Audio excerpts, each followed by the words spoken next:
ನಾವು last letter ಬರೆದಾಗ ಇಮಿಡಿಯೇಟಾಗಿ ಅವ್ರ ಲೆಟ್ರ್ ಸ್ಪಂದಿಸಿ it's a government body, authenticated body, constitutionally ಅದನ್ನು ರೆಕಗ್ನೈಸ್ ಬಾಡಿಗೆ ಅವ್ರು ಗೌರವ ಕೊಡೋ ಧರ್ಮ ನಮ್ಮದು ಕರ್ತವ್ಯ. ಬಟ್ ಇಲ್ಲಿ ಇವತ್ತು ಇದು ಮೀಟಿಂಗ್ ಕರೆದು ಭಾಳ ಒಳ್ಳೆಯದಾಯಿತು. ಇದು ಕೂಲಂಕುಷ ಚರ್ಚೆ ಕೂಡ ಆಯಿತು. ವಿತೌಟ್ ದಿ ನಾಲೆಡ್ಜ್ ಆಫ್ ವಾಣಿಜ್ಯ ಮಂಡಳಿ ಮಾಡಿದಾಗ ವಾಣಿಜ್ಯ ಮಂಡಳಿ ಯಾವುದಕ್ಕೂ ಜವಾಬ್ದಾರಿ. ವಾಣಿಜ್ಯ ಮಂಡಳಿಗೆ ಒಂದು ಇತಿಹಾಸ ಇದೆ. ನಾನೇ ಹೊಸಬರಿಗೆ ಅವಕಾಶ ಕೊಟ್ಟರೆ ನಿರ್ಮಾಪಕ, ನಾನು ಒಬ್ಬ ಕನ್ನಡ ಚಿತ್ರರಂಗದಲ್ಲಿ. ನಿಮಗೆಲ್ಲ ನಮ್ಮ ನಿರ್ಮಾಪಕರು ಸಂಭಾವಿತರು, ಒಳ್ಳೆಯವರು. ಅವ್ರು ಕೋಟ್ಯಾಂತರ ಬಂಡವಾಳ ಹಾಕಿ ಕೋಟಿ ಕಳ್ಕೊಂಡು ಯಾರು ಕೇಳಲ್ಲ. ಎಲ್ಲೋ ಒಂದು ಮೂಲೆಯಲ್ಲಿ ಯಾರೋ ಮಾಡಿದ ತಪ್ಪಿಗೆ ತಂದು ಇಂಡಸ್ಟ್ರಿಗೆ ಕಪ್ಪು ಚುಕ್ಕಿ ಹೊಡೋದು ಕೆಲಸ ಮಾಡಿದ್ರೆ ಚಿತ್ರರಂಗಕ್ಕೆ ಒಂದು ಮಾರಕ. ಇದು ಆಗೋ ತೊಂದರೆಗಳಿಗೆ, ಶೋಷಣೆಗಳಿಗೆ ಒಂದು we have to form a rules and regulations.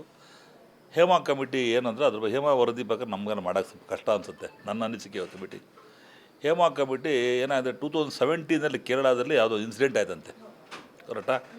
ಆ ಇನ್ಸಿಡೆಂಟ್ ಆದಾಗ 2017 ಒಂದು ಗೌರ್ಮೆಂಟ್ ಒಂದು ಫಾರ್ಮೇಷನ್ ಮಾಡಿದೆ ಕಮಿಟಿ. ಆ ಕಮಿಟಿ ಫಾರ್ಮೇಷನ್ ಮಾಡಿ ಯಾವುದೋ ಒಂದು ಇನ್ಸಿಡೆಂಟ್ ಬೇಕಾದ್ರೆ ಅದು ಎನ್ಕ್ವೈರಿ ಮಾಡೋಕ್ಕೆ 2 years ತೊಗೊಳುತ್ತೆ. ಆ 2019 ಆ ರಿಪೋರ್ಟಿಗೆ ಇನ್ವೆಸ್ಟಿಗೇಷನ್ ಮಾಡಿ ರಿಪೋರ್ಟ್ ಸರ್ಕಾರಕ್ಕೆ ಕೊಡ್ತಾರಂತೆ. ಆ ಸರ್ಕಾರಕ್ಕೆ ಕೊಟ್ಟಿದ್ದು ಆದಮೇಲೆ ಅದು ರಿವೀಲ್ ಆಗೋದು 2024 ಮೊನ್ನೆ. ಆ 24 ರಿವೀಲ್ ಆಗ್ತಿದ್ದಂಗೆ ಅವಾಗಿದ್ದ ಆ ಇನ್ಸಿಡೆಂಟಿಗೆ ರಿವೀಲ್ ಮಾಡಿದ್ದಕ್ಕೆ ಈಗ ಇತ್ತೀಚಿನ 20 ಕಂಪ್ಲೇಂಟ್ ಅವಾಗ ಬಂತಂತೆ. ನಮ್ಗೆ ಹಂಗಾಗಿತ್ತು, ಇವ್ರಿಗೆ ಹಂಗಾಗಿತ್ತು. ಅದಕ್ಕೆ ಹೇಮಾ ವರದಿ ಇಟ್ ಇಸ್ ಅದು ಓನ್ಲಿ ಫಾರ್ ದಟ್ ಪರ್ಪಸ್ ಒಂದು ಆಗಿದೆ ಹೊರತು ಇದಕ್ಕೋಸ್ಕರ ಸರ್ಕಾರ ಇತ್ತೀಚೆಗೆ ಮಾಡಿಲ್ಲ. ಅದು ಬೇಸ್ಡ್ ಆನ್ ಹೇಮಾ ಕಮಿಟಿ ವರದಿಗೆಲ್ಲ ವುಮನ್ ಹ್ಯಾರಾಸ್ಮೆಂಟ್ ಆಗಿದೆ, ವುಮನ್ ಶೋಷಣೆ ಆಗಿದೆ ಅಂತ ಹೇಳ್ಬಿಟ್ಟು ಈ ಮಹಿಳಾ ಆಯೋಗದವ್ರು ಬಂದು ನಮಗೆ ಮೀಟಿಂಗ್ ಕರೆದಾಗ ನಾವು ಚರ್ಚೆ ಮಾಡಿದ್ದೀವಿ. ಅವರು ಅದ್ರ ಪ್ರಕಾರ ಪಾಶ್ ಕಮಿಟಿಯನ್ನು ಮಾಡಬೇಕು ಅಂತ ಇದೆ. ಪಾಶ್ ಕಮಿಟಿ ಅದು ಎಲ್ಲ not only for film industry ಬರೋದು, ನಮ್ಮದು ಬರುತ್ತೋ ಇಲ್ಲ ನಮ್ಮ ಪರ್ವೇನು ಗೊತ್ತಿಲ್ಲ. ಅವ್ರು have to consultate my legal team consult ಮಾಡಿ ಡಿಸೈಡ್ ಮಾಡಿ ನಮ್ಮ ಕಾರ್ಯಕಾರಿ ಸಮಿತಿಯಲ್ಲಿ ತೀರ್ಮಾನ ಮಾಡ್ತೀವಿ. ಪಾಶ್ ಕಮಿಟಿದು ಏನು ಗೊತ್ತ, ಮೈನ್ ಅಜೆಂಡಾ ಅದ್ರದ್ದು, ಅದು ಗೌರ್ಮೆಂಟ್ ಆಫ್ ಇಂಡಿಯಾ ಅದೊಂದು ಗೆಜೆಟ್ ನೋಟಿಫಿಕೇಷನ್ ಮಾಡಿದೆ. ಅದ್ರ ಪ್ರಕಾರ ಏನಂದರೆ ಎಲ್ಲಿ ವೇರೆಯವ್ರು ಮೋರ್ ದೆನ್ 10 ಜನ ಎಂಪ್ಲಾಯೀಸ್ ಇರ್ತಾರೋ ಅಂಥ ಕಡೆ ಒಂದು ಪಾಶ್ ಕಮಿಟಿ ಮಾಡೋಕ್ಕೋ ಏನೋ ಹೆರಾಸ್ಮೆಂಟ್ ಇರುತ್ತೆ ಅಂತ. Not only film industry, in all the public sector ಇರ್ಬೋದು, ಗೌರ್ಮೆಂಟ್ ಆಫೀಸ್ ಇರ್ಬೋದು. ಅದು ಪಾಶ್ ಕಮಿಟಿ ನಮಗೆ ನಮ್ಮದು ನಾನ್ ಕಮರ್ಷಿಯಲ್ ಆರ್ಗನೈಸೇಷನ್ ಇರೋದ್ರಿಂದ ನಮ್ಮ ಸಿನಿಮಾಗೆ ಅದು ಆಗುತ್ತೆ ಅನ್ನೋದು ಸ್ವಲ್ಪ ನೋಡಬೇಕು. ಅನ್ಲೆಸ್ ಅಂಟಿಲ್ ಲೀಗಲ್ ನಾನು ಕನ್ಸಲ್ಟ್ ಮಾಡಿದೆ ಅದ್ರ ಬಗ್ಗೆ ಡಿಸಿಷನ್ ತೊಗೊಳಕ್ಕಾಗಲ್ಲ. ಬಟ್ ಸ್ಟಿಲ್ ಇವತ್ತು ಇದು ಮೀಟಿಂಗ್ ಕರೆದು ಭಾಳ ಒಳ್ಳೆಯದಾಯಿತು. ಇದು ಕೂಲಂಕುಷ ಚರ್ಚೆ ಕೂಡ ಆಯಿತು. ಆ ನಿರ್ಮಾಪಕರ ಕಷ್ಟಗಳೇನೋ, ಆಮೇಲೆ ನಿರ್ಮಾಪಕರು ಅದರಿಂದ ಸಿನಿಮಾ ನಟ ನಡೆಯರೋ ಅದು ಕಂಪ್ಲೇಂಟ್ ಕೊಟ್ಟಾಗ ಆಗೋ ಕಾನ್ಸಿಕ್ವೆನ್ಸ್ ಏನು, ಇದ್ರ ಫ್ಯಾಕ್ಟ್ಸ್ ಇದೆಯಾ, ನಿಜ ಹೇಳ್ತಾರಾ ಅನ್ನೋದೆಲ್ಲ ತನಿಖೆ ಹಾಕ್ಬೇಕಲ್ಲ. ಅದರಿಂದ ಒಂದು ಆಯೋಗ ಒಂದು ಕೇಳ್ಕೊಂಡಾಗ ಸರ್ಕಾರಕ್ಕೆ ಏನೋ ಒಂದು ಮನವಿ ಕೊಡ್ತಾರೆ. ಮನವಿ ಯಾರು ಫೈರ್ ಸಂಸ್ಥೆ ಎಲ್ಲ ಕೊಟ್ಟರಂತೆ. ಫೈರ್ಗೂ ನಮಗೂ ಯಾವುದೇ ಸಂಬಂಧ ಇಲ್ಲ. We have no way related with fire organisation. ಅವ್ರು ಅವ್ರದ್ದು ಏನು ರೂಪುರೇಷೆ ಇದೆ, ಅವ್ರದ್ದು ಏನು ಫೀಚರ್ಸ್ ಇದೆ, ಅವ್ರ ಫಂಕ್ಷನ್ಸ್ ಏನು ನಮಗೆ ಗೊತ್ತಿಲ್ಲ. ವಿತೌಟ್ ದಿ ನಾಲೆಡ್ಜ್ ಆಫ್ ವಾಣಿಜ್ಯ ಮಂಡಳಿ ಮಾಡಿದಾಗ ವಾಣಿಜ್ಯ ಮಂಡಳಿ ಯಾವುದಕ್ಕೂ ಜವಾಬ್ದಾರಿ. ವಾಣಿಜ್ಯ ಮಂಡಳಿಗೆ ಒಂದು ಇತಿಹಾಸ ಇದೆ, 85 ವರ್ಷ ಇತಿಹಾಸ. ಇದು ಈ ಸಂಸ್ಥೆಗೆ ಅದರೇ ಆದ ಬೆಲೆ ಇದೆ, ಗೌರವ ಇದೆ, ಒಂದು ವೇಟೇಜ್ ಇದೆ. ಇದು ಡಾಕ್ಟರ್ ರಾಜ್ಕುಮಾರ್ ಕಾಲದಿಂದ ಅದಕ್ಕೆ ಈ ವಾಣಿಜ್ಯ ಮಂಡಳಿ ಗೌರವ ಕೊಡ್ತಾ ಬಂದಿದೆ. ಡಾಕ್ಟರ್ ರಾಜ್ಕುಮಾರ್ ಇರ್ಬೋದು, ಅಂಬರೀಷ್ ಇರ್ಬೋದು, ವಿಷ್ಣುವರ್ಧನ್ ಇರ್ಬೋದು, ಶಂಕರ್ನಾಗಿರ್ಬೋದು, ಎಲ್ಲರೂ ಇದು ಆರ್ಗನೈಸೇಷನ್ ಇರ್ಬೋದು. ಇಲ್ಲಿಂದ ಏನಾರೋ ಒಂದು ಕಾನ್ಸ್ಟಿಟ್ಯೂಷನಲ್ ಫಾರ್ಮೇಷನ್ ಮಾಡಿದಾಗ ಅದು ಬೆಲೆ ಹೊರತು ಇನ್ಯಾರೋ ಆರ್ಗನೈಸೇಷನ್ನ ಬಂದು ಮಾಡಿದಾಗ ನಾವು ಯಾವುದೇ ಕಾರಣ ಒಪ್ಕೊಳ್ಳೋಕ್ಕಾಗಲ್ಲ. There is no connection between ನಮಗೂ ಅವ್ರಿಗೂ ಏನು ಸಂಬಂಧ ಕೊಡಿಲ್ಲ. ಅಕಸ್ಮಾತ್ ಮಹಿಳಾ ಆಯೋಗದ ಸರ್ಕಾರದ ಆದೇಶ ಮಾಡಿದಾಗ, ವಾಣಿಜ್ಯ ಮಂಡಳಿ ಡೈರೆಕ್ಷನ್ ಬಂದಾಗ ಈವನ್ ಕಮಿಟಿ ಮಾಡಬೇಕು ಅಂದರೂ ಕೂಡ ದಟ್ ಶುಡ್ ಗೋ ಥ್ರೂ ವಾಣಿಜ್ಯ ಮಂಡಳಿ ಅಂತ ನಾನು ಹೇಳ್ತೀನಿ ಅಷ್ಟೇ. ಸರ್, ಅವ್ರು ಕೊಟ್ಟಿರ್ತಕ್ಕಂಥ ಲೆಟ್ರಲ್ಲಿ 17 ಪಾಯಿಂಟ್ಸ್ ಇದೆ ಅಂತ ಹೇಳಿದ್ರು ಮೇಡಮ್. ಜೊತೆಗೆ ಒಂದು 15 days ಟೈಮ್ ಕೊಟ್ಟಿದ್ದೀವಿ ಒಂದು ಕಮಿಟಿ ರಚನೆಗೆ ಅಂತ ಹೇಳಿದ್ರು. ಅದು ಹೇಗೆ ಸಾಧ್ಯತೆ ಆಗುತ್ತಾ ಅಷ್ಟು ಟೈಮ್ ಒಳಗೆ ಅನ್ನೋದು? ಒಂದು 17 ಪಾಯಿಂಟ್ಸ್ ಕೊಟ್ಟಿದ್ದಾರೆ. ಅದು ನಾನು ನೋಡ್ತೀನಿ ಆ ಪಾಯಿಂಟ್ಸ್ಗಳನ್ನ ಕೂಲಂಕುಷವಾಗಿ ನಮ್ಗೆ ಅಪ್ಲಿಕೇಬಲ್ ಆಗುತ್ತೆ. ಅದೆಲ್ಲ ಸ್ಮಾಲ್ ಅದೆಲ್ಲ ನನ್ನ ಪ್ರಕಾರ ಆಲ್ರೆಡಿ ನನ್ನ ನಿರ್ಮಾಪಕರು ಬೇಕಾಷ್ಟು ಫೆಸಿಲಿಟಿ ಕೊಡೆ. ಅದೆಲ್ಲ ಫುಲ್ಲು ಕಾನ್ಸ್ಟಿಟ್ಯೂಷನ್ ಪ್ರಕಾರ ಮಾಡೋಕ್ಕೆ ಹೋದರೆ ಸಿನಿಮಾ ಮಾಡೋಕ್ಕಾಗಲ್ಲ ನಿರ್ಮಾಪಕ. ಅದೇ ಭಾಳ ಚೆನ್ನಾಗಿ ಅವರು ಮೆಂಬರ್ ಹೇಳಿದ್ರು, ಮಹಿಳೆ ಹೀರೋಯಿನ್ಗಳಿಂದ ಸಿನಿಮಾ ಮಾಡ್ತೀವಿ, ಹೀರೋ ಬೇಸೇ ಸಿನಿಮಾ ಮಾಡ್ತೀವಿ. ಇದೆಲ್ಲ ಸ್ಟಾರ್ಟ್ ಆಗಿದೆ ಈಗ. ಯಾಕಂದ್ರೆ ನಿರ್ಮಾಪಕ ಬಂಡವಾಳ ಹಾಕಿದಾಗ ಹೀರೋಯಿನ್ನು ಮಾತಾಡಲಿಲ್ಲ, ಕೈ ಮುಟ್ಟಿದ್ರೆ, ಹಗ್ ಮಾಡಿದರೆ ಇವೆಲ್ಲ ಸಮಸ್ಯೆಗಳು. ಇದು ಒಂದು ವೈಭವೀಕರಣ ಮಾಡ್ತಾಯಿದ್ರೆ ಏನು ಮಾಡಿದ್ದೀವಿ consequence to the film industry ಬೇಕಾಗತ್ತೆ. ಸೊ ಆದರೂ ಕೂಡ ಭಾಳ ಖುಷಿ ಆಯಿತು ಮಹಿಳಾ ಆಯೋಗ ಅಧ್ಯಕ್ಷರು ನಮ್ಮ ವಾಣಿಜ್ಯ ಮಂಡಳಿಗೆ.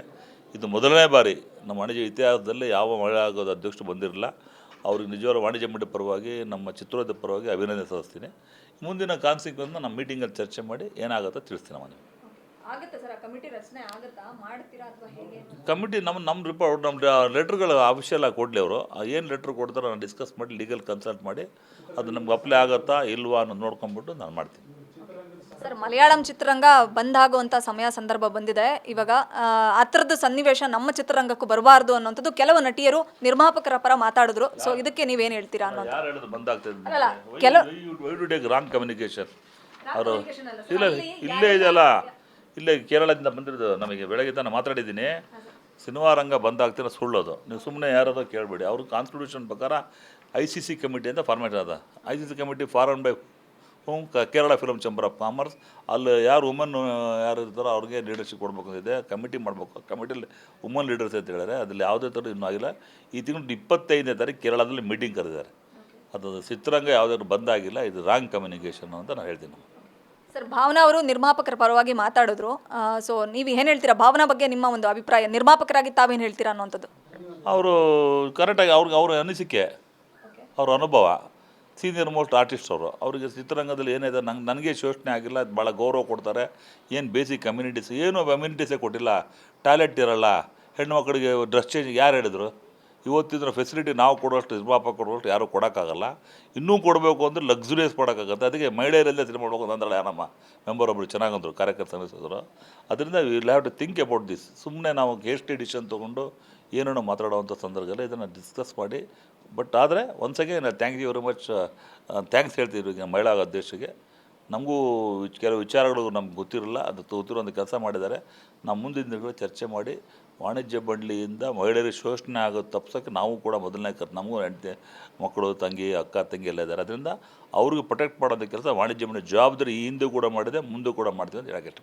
ಸರ್ ತಾವೊಬ್ಬರು ಅಧ್ಯಕ್ಷರಾಗಿ ಅನ್ನೋದಕ್ಕಿಂತ ನಿರ್ಮಾಪಕರಾಗಿ ಸಾಕಷ್ಟು ಸಿನಿಮಾಗಳನ್ನು ಮಾಡಿದ್ದೀರಿ. ನಿಮ್ಮ ಸೆಟ್ಟಲ್ಲೂ ಸಾಕಷ್ಟು ಹೆಣ್ಣುಮಕ್ಕಳು ಕೆಲಸ ಮಾಡಿರ್ತಾರೆ.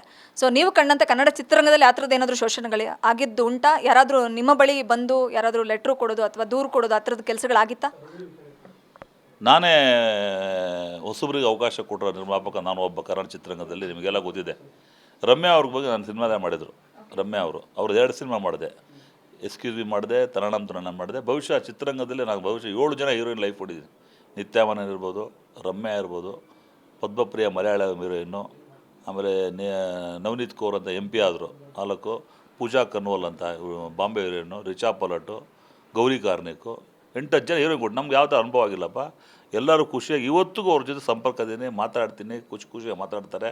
ನಮ್ಮಲ್ಲಿ ಅಂಥ ವಾತಾವರಣ ನಮ್ಮ ಬ್ಯಾನರ್ ಅಂತ ಕ್ರಿಯೇಟ್ ಆಗಿಲ್ಲ. ಹಂಗೆ ನನಗೆ ಯಾವ ನಾಲೆಡ್ಜು ಅಂತ ಬಂದಿಲ್ಲ. ನಮ್ಮ ನಿರ್ಮಾಪಕರು ಸಂಭಾವಿತರು, ಒಳ್ಳೆಯವರು. ಅವ್ರು ಕೋಟ್ಯಾಂತರ ಬಂಡವಾಳ ಹಾಕಿ ಕೋಟಿ ಕಳ್ಕೊಂಡು ಯಾರು ಕೇಳಲ್ಲ. ಎಲ್ಲೋ ಒಂದು ಮೂಲಲ್ಲಿ ಯಾರೋ ಮಾಡಿದ ತಪ್ಪಿಗೆ ತಂದು ಇಂಡಸ್ಟ್ರಿಗೆ ಕಪ್ಪು ಚುಕ್ಕಿ ಹೊಡೋದು ಕೆಲಸ ಮಾಡಿದ್ರೆ ಚಿತ್ರರಂಗಕ್ಕೆ ಒಂದು ಮಾರಕ ಇದು. ದಯವಿಟ್ಟು ನಟ ನಡೆಯರು ಒಂದು ವಿನಂತಿ ಮಾಡ್ತೀನಿ, ಅನ್ಲೆಸ್ ಅಂಡ್ ಇಟ್ ಪ್ರೂವ್ ಆದರೆ ನಿಮ್ಮ ತೊಂದರೆ ಇದೆ, ವಾಣಿಜ್ಯ ಮಂಡಳಿ ಬಾಗಿಲು 24/7 ನೀವು ಫೋನ್ ಮಾಡಿ. ನಮ್ಮಲ್ಲಿರೋ ಯಾರೇ ಪದಾಧಿಕಾರಿ ಬಂದರೂ ಸ್ಪಂದಿಸುವಂಥ ಕೆಲಸ ನಾವು ಮಾಡ್ತೀವಿ. ನಾವು ಯಾವಾಗಲೂ ಹೆಣ್ಮಕ್ಳು ಶೋಷಣೆ ಆಗೋದು ಒಪ್ಪೋದಿಲ್ಲ. ಖಂಡಿಸ್ತೀವಿ, ಸಪೋರ್ಟ್ ಮಾಡ್ತೀವಿ, ಅವರಿಗೆ ನ್ಯಾಯ ಕೊಡಿಸೋಂಥ ಕೆಲಸ ನಾವೇ ಮಾಡ್ತೀವಿ. ಸರ್ ನನ್ನ ಲಾಸ್ಟ್ ಕ್ವಶನು, ಮಲಯಾಳಂ ಚಿತ್ರರಂಗವನ್ನು ರೂಲ್ ಮಾಡೋದಕ್ಕೆ, ಲೀಡ್ ಮಾಡೋದಕ್ಕೆ ಒಂದು ಪವರ್ ಗ್ರೂಪ್ ಇದೆ ಅನ್ನೋಂಥದ್ದು ಆ ವರದಿನಲ್ಲಿದೆ. ಸೊ ಸ್ಯಾಂಡಲ್ವುಡ್ ಇಂಡಸ್ಟ್ರಿಯಲ್ಲೂ ಕೂಡ ಆ ಥರದ್ದೊಂದು ಪವರ್ ಗ್ರೂಪ್ ಇದೆಯಾ? ಕೆಲ ನಿರ್ಮಾಪಕರು, ಕೆಲ ನಿರ್ದೇಶಕರು, ಕೆಲ ನಟರ ಕೈಯಲ್ಲಿ ಆ ಥರದ್ದೊಂದು ಲೀಡ್ ಮಾಡ್ತಿದ್ದಾರೆ, ರೂಲ್ ಮಾಡ್ತಿದ್ದಾರೆ ಅನ್ನೋಂಥ ಸುದ್ದಿ ಇದೆ. ಮಲಯಾಳಮಲ್ಲಿ ನಿಮಗೆ ಬಂದಿದೆಯಲ್ಲ ರೈಟಿಂಗಲ್ಲಿ ಇದೆ ನಿಮಗೆ.